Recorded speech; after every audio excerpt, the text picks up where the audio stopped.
Hello and welcome to Freedom Through Astrology. Take who knows what because of cats and other issues. Uh, we're giving you the keys to having a better week than I'm having right now. It's freedomthroughastrology.com. I'm your astrologer. My name is Donald Patak. There's my contact information, standard YouTube copyright. And we're giving you the keys. These are the keys to the readings, and my voice cracks again like that. I think I'm going through puberty for the I don't know how many time. Okay, never mind. It's been a day. Okay, keys to the reading. How do I read astrology? First of all, I use constellational astrology or astrology by the visible sky. Tropical astrology fixes the signs to seasons the way they were back in the 220 AD under the Roman Empire. We're in the age of Pisces, moving towards the age of Aquarius. Precession of the equinox. The constellations move very slowly, also as the planets do as well. So I read where the planets where they are actually in the visible sky, which is way different than tropical astrology. I use the natural size of the constellations. Mother Nature, Spirit, whatever you believe in its wisdom, made them all different sizes. Virgo is huge, just under 50 degrees. Aries is barely 25. So the constellations are all different sizes, which is fine, different focuses. I use astrological midpoints because the IAU boundaries are arbitrarily drawn. And if you use Stellarium or any other of those softwares and you go by those boundaries and you start really, really going deep in, you'll see that stars from constellation A are in sign B. Why? IAU needs to fix their boundaries. Athan Chimenti noted this and he came up with his midpoint system using the zodiac belt and the stars of the constellations. I think it's more accurate. I like it. And I read with 13 signs. If you actually look at the zodiac belt and the IAU boundaries, you hit the edge of Scorpio and the beginning of Sagittarius, and there's this nice gap. That gap is the symbol of a fucus, the wounded healer. It symbols a man holding a snake by the head and the tail. Snake in ancient times symbolized knowledge. So holding it by the head and the tail means you're controlling it or using it, ideally to heal yourself and then others with similar wounds. This is the weekly edition. And so these are the universal lessons for everyone. So have some compassion on your fellow Earth travelers. I interpret using what's called evolutionary astrology. These are lessons to learn. We're all fated to face these transits. It's just that you have freedom of choice in how you want to respond to them or react. And you can choose how you want to, but you can't control the consequences. Nice little life lesson to learn. Dates are based on the Eastern U.S. time zone because I kind of live outside of Buffalo, New York. My transits are within 1 degree. So if you're not asking, I was like, why are these so short and quick? They're actually longer. It's just I'm focusing on that exact moment. So, and if I use something wider, I would be feeling overwhelmed. And if I'm overwhelmed, you're lost. So for these readings within 1 degree, software is Capricorn by Prometheus. And this is the transits for the week of February 3rd through the 9th. I cannot tell you how many times I've had to fix this slide. Sun is in Capricorn, learning integrity and character. The moon is actually fairly steady this week. Starts in Pisces, moves through Aries, Taurus, and Gemini. So just one quick, the quick days, the quick day and a half really is Aries. Otherwise, it's slow and steady throughout the week. Even though Gemini is an active energy and Aries is an active energy, you've got time to work with them. First quarter is actually in Aries, so is the challenge of having courage to learn. So let's be interesting. Our active planets this week are really Sun, your core identity, Mercury, learning and communication, and Venus, which is about communication and creativity, or Venus is relationship and creativity. That's where my brain isn't. I apologize. In the slower movers, we have Chiron is actually fairly active in the outer planets, even though it's an asteroid. I'll use it there. And also the nodes of the moon are playing a big role this week, actually. And our power transits. First, Mars is squaring Chiron. So this is the challenge of healing and having the courage to heal. Are you? And Neptune is conjunct the North Node, being inspired about your life's purpose. And Jupiter is moving station direct. So beginning of the week, you might feel a little stuck with your opportunities and what you're trying to work through and seizing them. That's because Jupiter is moving from retrograde reflection to moving forward. So Monday, Tuesday, Wednesday, Thursday, you'll be open to working with the opportunities and making progress there. Leaving Mars, planet of learning, learning courage and assertiveness in retrograde. Retrograde really means reflection. So that's what that time is about. Fix that.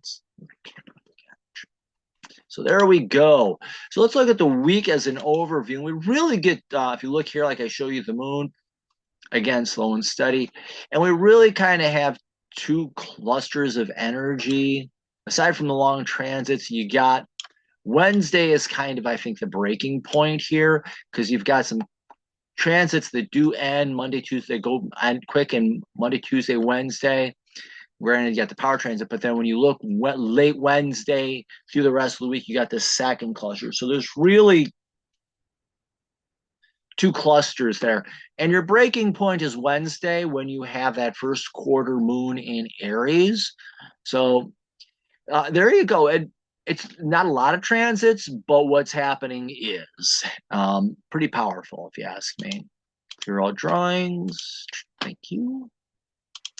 So just to pick up from what's hanging on from last week, get my device ready here. Mars, the planet of courage and assertiveness, is in retrograde, so it's reflecting on what Gemini, being curious. Do you have the courage to learn and learn about what you're interested in and can be able to communicate it? And this is the challenge. Squares are challenges, and ideally the purpose is to strengthen you. So if you're learning, the challenge here is to learn what you're interested in because squaring to Chiron is healing. Chiron is the asteroid of healing. And in Pisces, it's about being present. And so you're being present, learning how to heal, and being able to release those wounds. So let's see what I have here. So reflect on how courage to learn can lead through healing and the challenges that you face. Learn that taking action on new information can lead to healing and transcending your wounds and helping you to rise above them and let them go. And that can actually inspire others as well. Now, the shadow here, because the shadow of Mars is fear, and that can come across as anger, that can come out as cowardice. And in Gemini, it can you can be a know-it-all, or you can shut down all learning and communication. Or it can be that person, Gemini can just not shut up. We all know Geminis love to talk. I have a Gemini ascendant, so I can say that about myself. Chiron, instead of healing, wounding or refusing to heal. And in Pisces, falls into fantasy, delusion, escapism. My cats I'm not sure if they're fighting or playing. But, the fear of healing or that fear of learning and wounding yourself more deeply or wounding others. So falling into fear and acting out on it can lead to deeper wounding of yourself or others. And rather than strengthening your position, it can weaken it. And you can see your strengths fade away. Like I say, a square, the purpose of a square is to challenge you and strengthen you. Remember, the pyramids, you think the triangle shape is what makes them strong. When you get up close, they're built on 90-degree angles. And that tension is what gives them their strength. But that very tension, that stress can also grind you into dust. So that's the shadow there, is not being strengthened, but being weakened. From Saturday, the moon is in Pisces. Emotionally, you're seeking inspiration. So open up to new visions and inspiration for your life. Explore your inner life as well. It's where you can find the greater depth of understanding. So however you find inspiration, make sure you're taking time for it, especially early in the week. Talking Heads wrote Psycho Killer. They should really rewrite that song as Psycho Kitten. How you look for where you find and how you find your inspiration. Emotionally, you're up for it, you're ready for it. So open up new vision, inspiration, explore your inner life. The shadow here, the moon can be moody and irrational, and Pisces can fall into illusion and delusion. So it's really easy for you to slip into, irrational fantasies or be living in an emotional fantasy land or what have you. So missing this, have fallen to an illusion that has no resemblance to reality. It's illusion, it's a delusion. So be careful. Sunday, and anytime it's a Venus is conjunct the North Node, and anytime you have something conjunct the North Node, it's going to be opposite the South Node. But let's focus on the North Node. So Venus is the planet of relationship and creativity, and the North Node is your purpose in life. Anytime someone asks me, it's like my life feels empty and I don't even know why I'm here. I like to look to see where the North Node is because that identifies a very strong and important life purpose. It's actually, I call it, it's part of the karmic cycle, and it's how you heal karmic wounds. Very important. So one of the keys to understanding the North Node is where it falls in your birth chart. As it's in Pisces, the aim is to learn to transcend and see and understand your life's purpose from a higher perspective and working with others to gain those insights.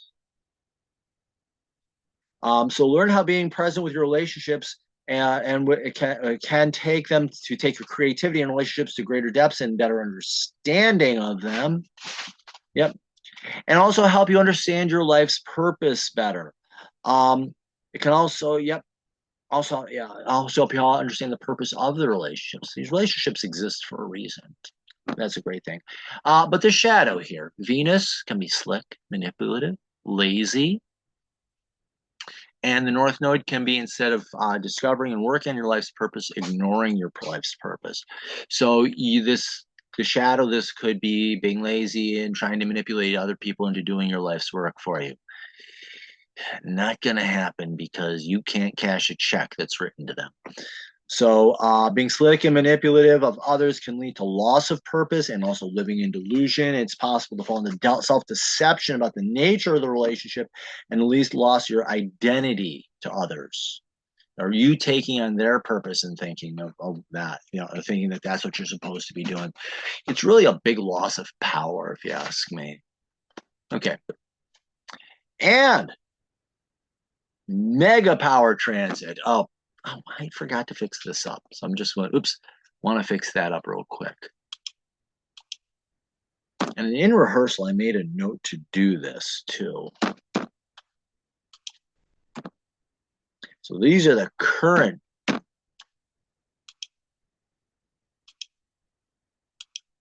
Neptune conjunct the North Node. Neptune is your receiving inspiration.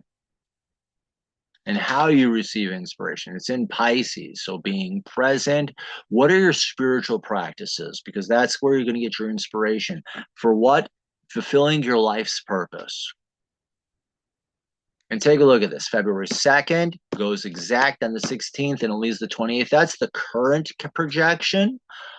Based on the calculations I was doing and using Prometheus. This is a long transit. Neptune's one is the second slowest planet in our solar system. Yeah. And the North Node and the nodes take 18.6 years. So we got a lot of time to work on this. So do take time to meditate on your life's purpose because you can, through that, you can also find inspiration. So let's see, what do we have here? Be aware of the spiritual purpose and intentions for your life. Learn to understand this from a higher, different perspective, and really greater compassion for yourself and others. Really important there. But you can also be inspirational for you and gain inspiration and better ideas on your life's purpose, what it is, and how to fulfill it. I think that's very important. The shadow here, Neptune, hype, illusion, delusion, falling into fantasy, and Neptune rules Pisces. So that illusion and delusion, this is like being. This is falling into fantasy and being and those fantasies being on steroids or something, or just living a total fantasy. And in the North Node, you're thinking that you've achieved your life's purpose, or you're just ignoring it. and pretending that it doesn't exist.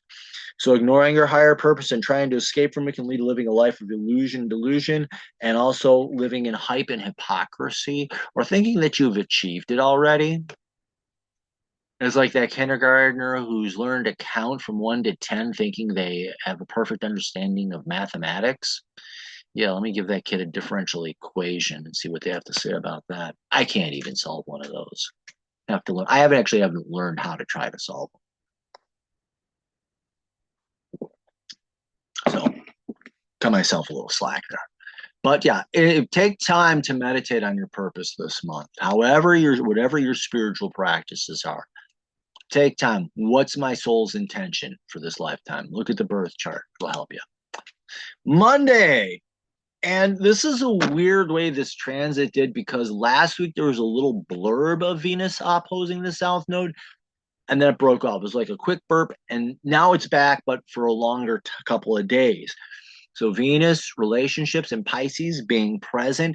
The South Node is how you hold yourself back. And in Virgo, it's with perfectionism and unrealistic expectations. So that's reflecting on that. So what are the unrealistic expectations you have of relationships and working with others, or of your creativity? Reflect on that. How is that holding you back? And how can learning to be present and in the present moment help you move forward? So be aware of the unrealistic expectations, how they hold you back from improving your relationships and create. And know that you have the habits, and the ability to change that. You know, in the shadow here, Venus can be slick and manipulative in fantasy land.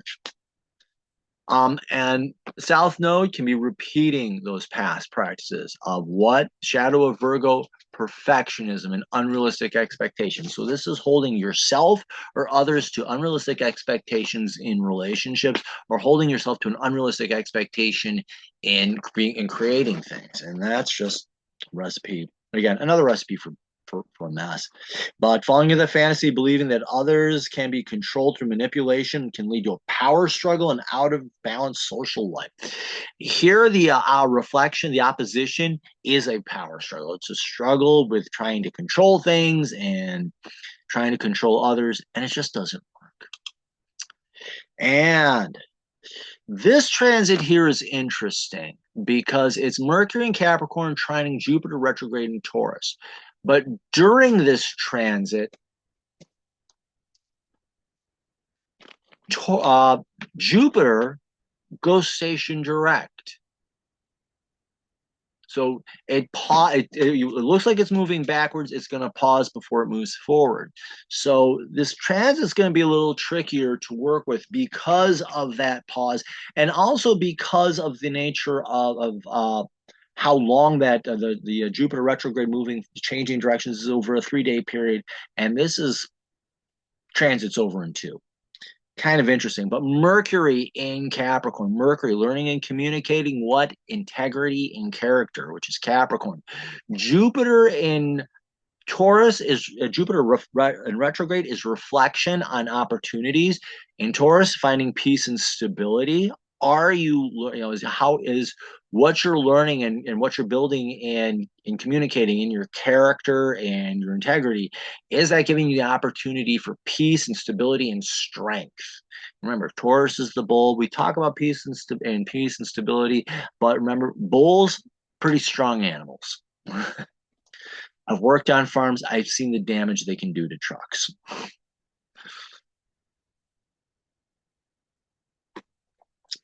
So let's see. Doing the work of learning integrity can provide opportunity for peace, stability, and strength in your life. It can also provide a paradigm shift that leads to greater opportunities for strength as well. Okay, ghost is calming down. Thank you. The shadow here, Mercury can be a know-it-all or thinking it can't learn it all. So its mind and can also be very scatterbrained and distracted. And in Capricorn, it can be a bit of a control freak. So you have this person who's freaking out all over the place, trying to control things, or things that they just can't do anything. So why bother trying? Because Capricorn can be very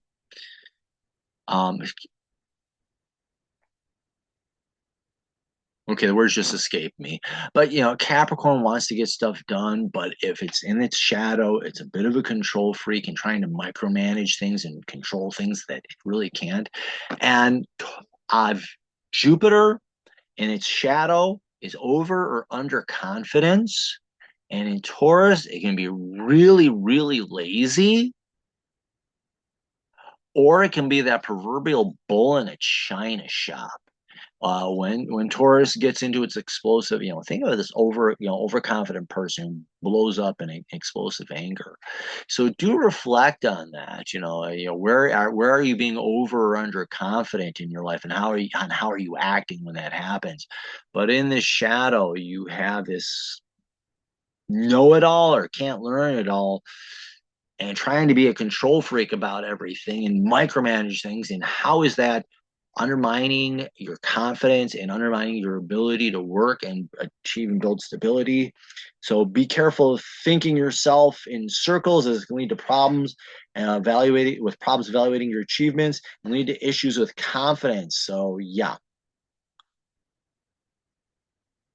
So there we go with there.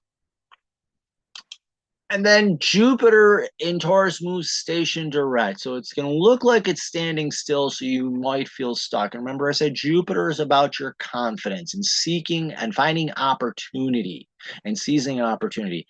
And in Taurus, the aim is to build peace, stability, and strength. So have you been and how are you seizing the opportunities to build those things? And what opportunities are you taking to build that stability and strengthen yourself? So look for opportunities to provide that peace and stability. Learn to have faith and trust in yourself as you work towards the aim. Steady progress can build confidence. And like I worked on farms, and I'm a history major too. So but if you think about um, and yeah, bulls can run pretty fast if they really want to. A bull on a charge, I don't want to be in front of. But no bull is going to run as fast as a thoroughbred horse. Thoroughbred horse is fast. Still hurts you, but bull in a charge, bulls were often yoked and did farm work and pulled plows. Why? They had the strength to pull through the dirt and to till the dirt and everything. So opportunity here really to build strength. And I like to say with Taurus, slow and steady wins the race.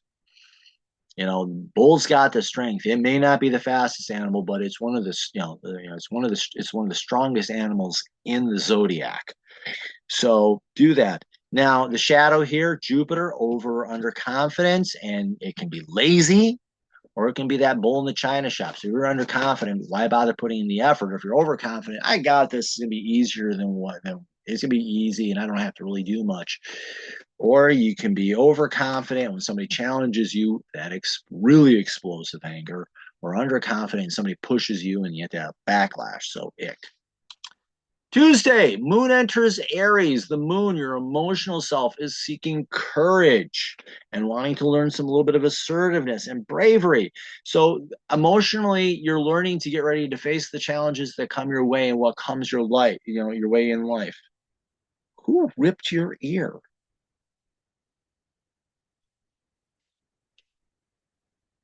Ghost got in a fight and someone really, really put a nice, at least quarter-inch tear in his ear.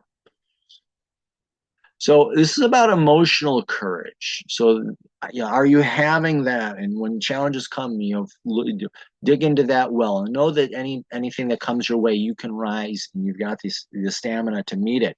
Now, the shadow here, the moon, can be emotional and irrational, maybe overexpressive or not expressive at all. And in Aries is fear, and that can come out as anger or cowardice.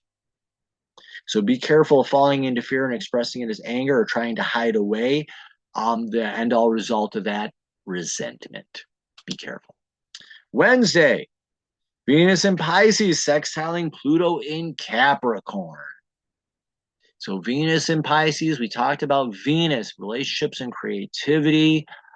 Also can be rest and recreation, having fun. You want to know how to play well? Look where your Venus is. That's how you play, and that's how you can have your fun. And in Pisces, it's being present.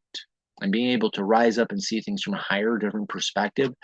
Pluto in Capricorn. Pluto is all hail Pluto. Pluto is the planet of transformation. So many people make Pluto sound like a bad guy. Just a little perspective here. In the ancient mythos, Pluto was really the god of wealth. Hades was the lord of the underworld. Do the digging on the research there. Be interesting. But it's doing the work of transformation and it's building integrity and character. And the sextile here is an excitement or an interest. It's also excitement or interest. And so how can learning to be present help you build integrity in your relationships? I think that's a nice way of saying it. So being others can help you do the work of transforming relationships into something deeper and more meaningful. It can be healing and transformative. And, it's trying to build those relationships nicely too, I think. Then the shadow here. Venus, we talked about being slipped, manipulative. And in Pisces, it's living in an illusion and being very delusional. Pluto here, this is where we step into that Hades bit. And that's where you get damaging. You're falling, that's where you can fall into fear. The why bother trying. And crap, my notes here. I want to pop just. I feel like I'm missing something on my Pluto here. There's my Pluto. Here, Pluto. Nope, wrong one. I feel like I'm missing something on Pluto. Here we go. Forgot to fold the corner. Oh yeah, power trip, cynical, nihilistic, empty, reenacting wounds as well. There we go. That's what it was. Reenacting wounds. And in Capricorn, trying to control freak others. And how does that cause wounds? In what relationships? So how is becoming dark and cynical affect your relationships from other and lead to wounding of those relationships and damaging them, and living in a fantasy or denying that those wounds are actually that's what's happening. Let's see. Being slick, manipulative, deceptive can also lead to deep wounds. Power trips can cause deep damage. It can be hidden. Ultimately, it can lead to a cynical attitude towards others and cynical attitude towards you. And on Wednesday, we get the first quarter moon in Aries. So the sun, your core identity, is learning integrity and your emotional self. The moon is learning to have courage. And like I said, a square is a challenge. The purpose is to strengthen you. So do you have the emotional courage to learn the lessons of integrity and character that are before you? And note that if you work through them, it's a square. It's challenging. It's strengthening you. So expect challenges to your character and integrity and have the emotional courage to face them and be strengthened by the experience, and being more engaged with the experience can build core character. So this is really an opportunity to build your core character and your core identity. And yeah. And the shadow and the ego, the sun is the ego, and it can be a star that shines too bright, or it can be that dark star that refuses to shine at all. Capricorn can be, I'm just slipping here again. Capricorn can be a workaholic, lonely, time-serving, bit of a control freak. So that egotistical control freak falling into fear. If I don't micromanage this situation, everything's going to fall apart. Or why bother trying, because it's just going to fail anyways. And falling into fear. And remember that shadow of a square, instead of strengthening, it crushes, and dust in the wind blowing away. So focusing on fear can feel crushing and lead to egotistical outbursts or desire to hide away. False sense of pride can lead to moodiness and other irrational behaviors. Ick.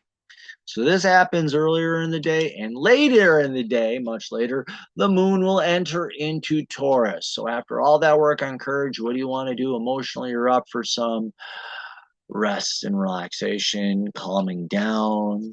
Think of Ferdinand the Bull. If you have not read the story of Ferdinand the Bull, go to the children's section of your library. read it, sign it out, and just learn how sitting outside and smelling the roses can be calm. Okay. Uh, but take a little time. This is a time to remember to find some emotional peace in your life, and remember to take time for that. So look to find places of calm and stability in your day. Time of peace and quiet can be healing and resting is healing, very important for you. And but the shadow, the irrational moon in Taurus, being lazy, or being that proverbial bull, irrational and explosive emotional explosion in what the bull, raging bull in a china shop, act bad. So falling into stubbornness can create feelings of unease and lead to exhaustion or emotional outbursts.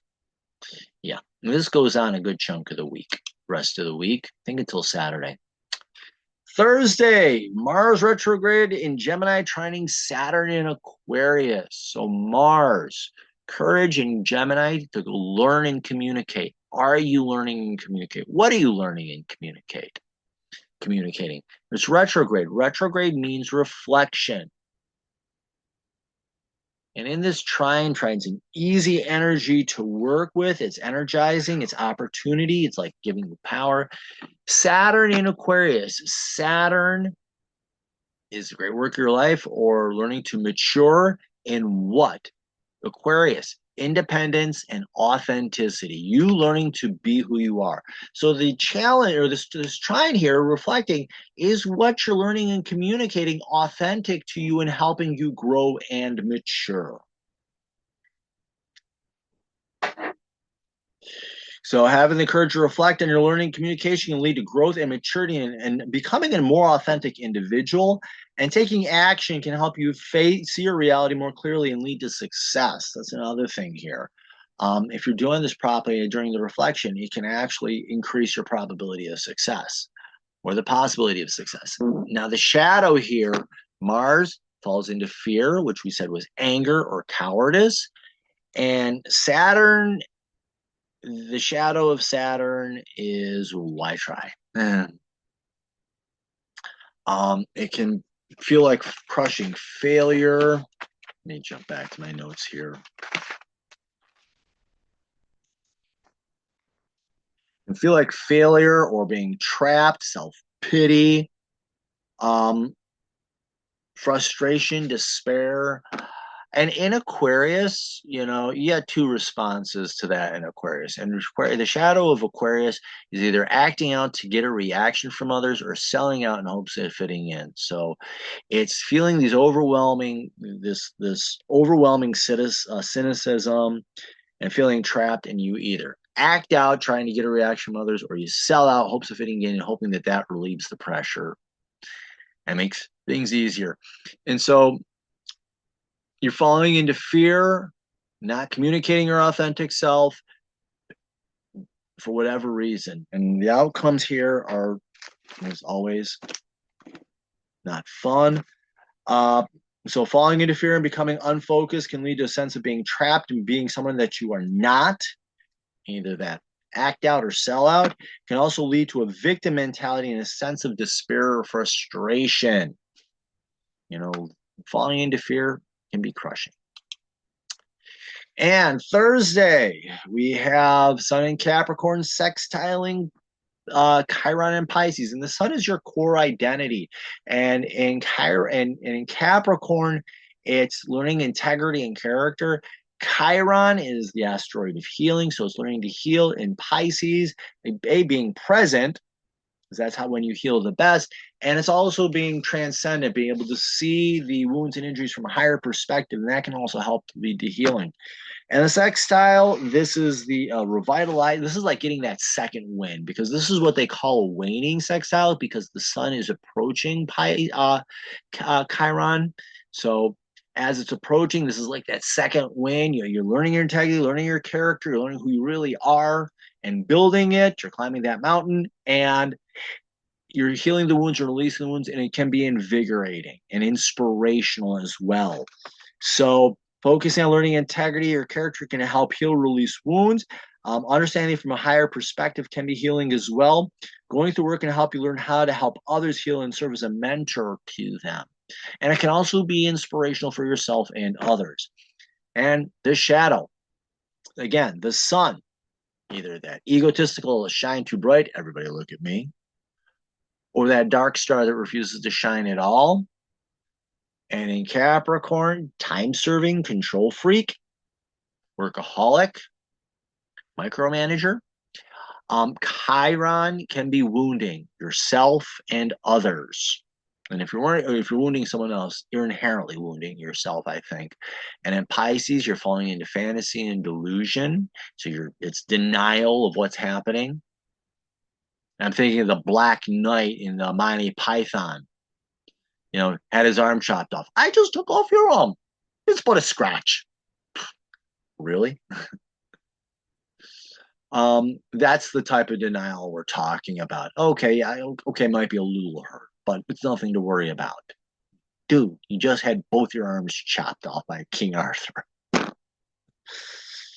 But he can still fight because he can kick. So let's see, what do I have here? Falling into stubborn pride, narrow focus can lead to deeper wounding or a refusal to heal. It's also possible to hurt others in this process.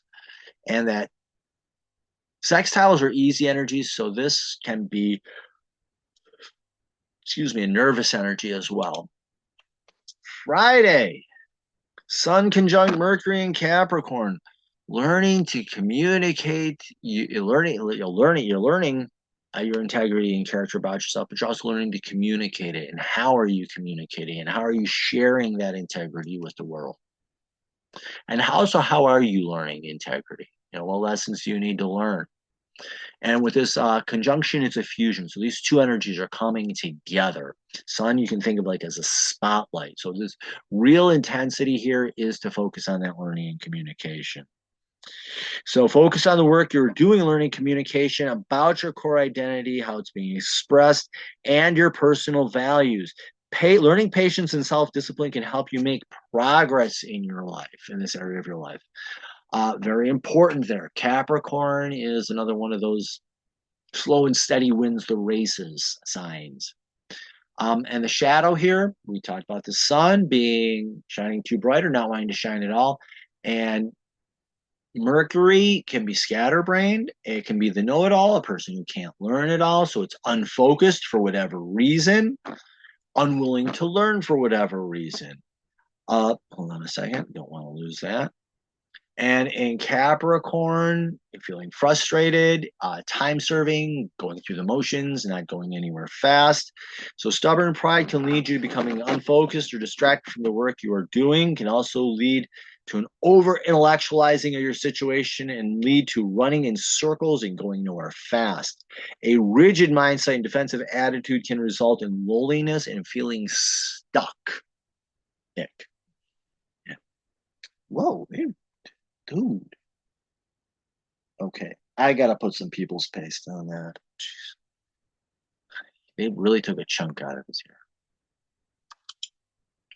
Saturday. Hey, right now the sun is conjunct Mercury, so it's what the sun is doing. Mercury is saying, my turn. That's my Robin Williams impersonation from a skit years ago. So again, Mercury, learning and communication, doing the work of that and building integrity and character in that. And how does that help you heal and release the wounds that deal with it? So understand the work put into learning can lead to healing and release wounds or understanding them at a deeper level can also help you mentor others in similar situations and with similar wounds. Like your ear, you little goofball. The shadow here, like we said, Mercury can be unfocused and distracted and thinking and is not going to learn either because it knows it all or doesn't think it can learn. And that the result is wounding yourself and living in illusion and delusion. You're not hurt at all or know it all. Why do I have to bother learning? So being unfocused or undisciplined can create nervous energy that leads to deeper wounding of yourself and others, or lead to the delusion that you have no wounds at all. Also be a mental defense to lead to other problems. Trying to play the martyr can lead to loneliness, you know. Oh, trying to think. There was a fairy tale years ago about that, the chicken, like, I've got to do all this work, and nobody wanted to be around the chicken. Granted, the chicken did the work and decided it was going to eat everything, but because it did the work, but at the end of the day, nobody wanted to help it because of whatever.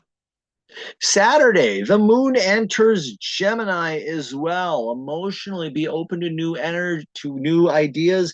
And as Gemini is learning and curiosity, so expect to be emotionally curious and be open to new ideas.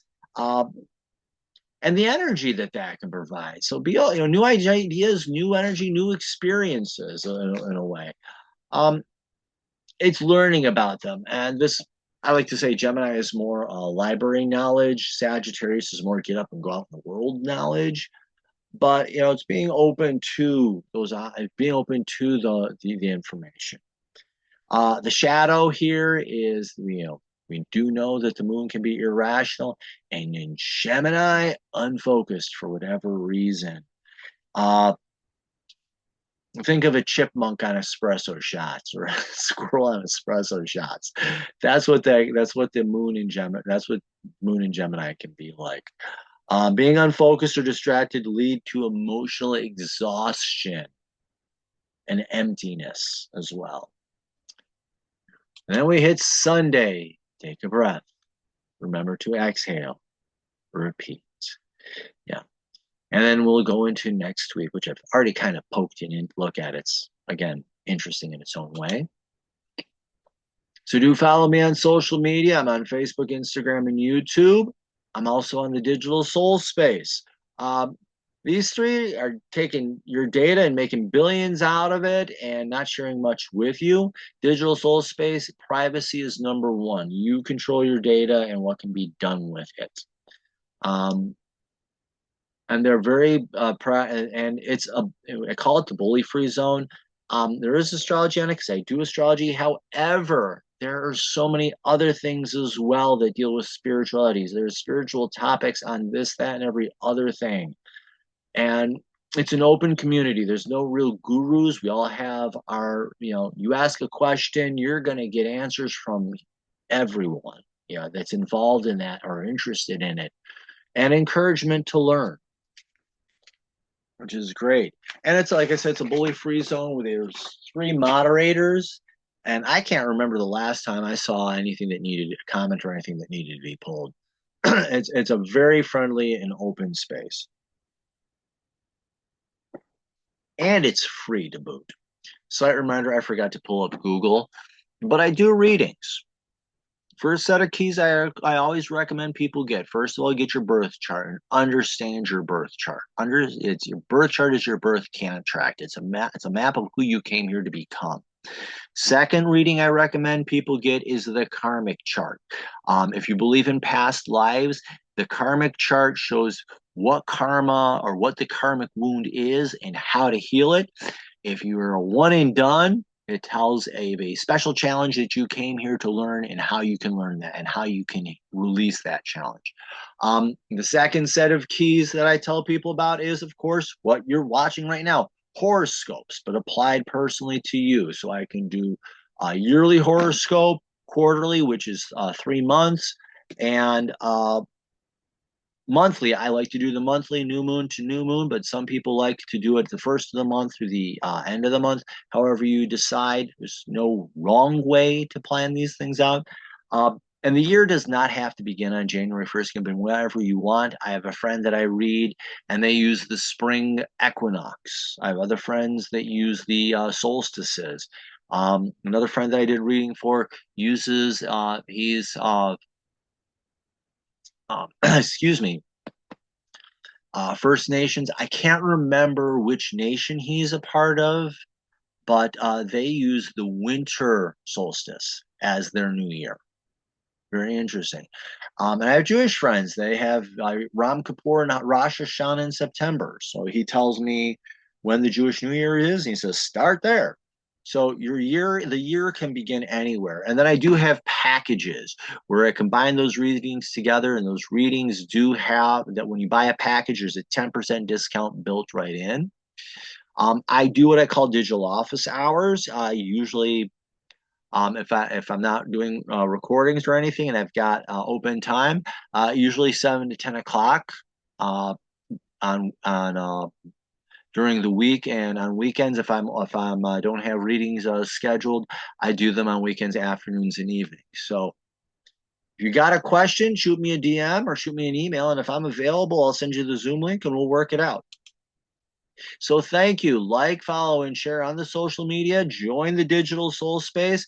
Sign up for the newsletter. When you go to the website, it'll either be a pop-up or in the upper right-hand corner, you will see the sign up. If you do want to schedule a reading, go to the services tab, click on there, pick your reading, boom. I will send you a recording, and then we will schedule the follow-up where you watch the recording, you get your questions, and then we spend an hour talking where you get to ask me questions about your chart and come into a deeper understanding of it. If you're doing the packages, that's under the scheduling, because I want to talk to you about the package that you're buying and how you want to have things read. So do that. Thank you. And remember, in the visible sky, your life changes. Thank you very much, and have the best possible week.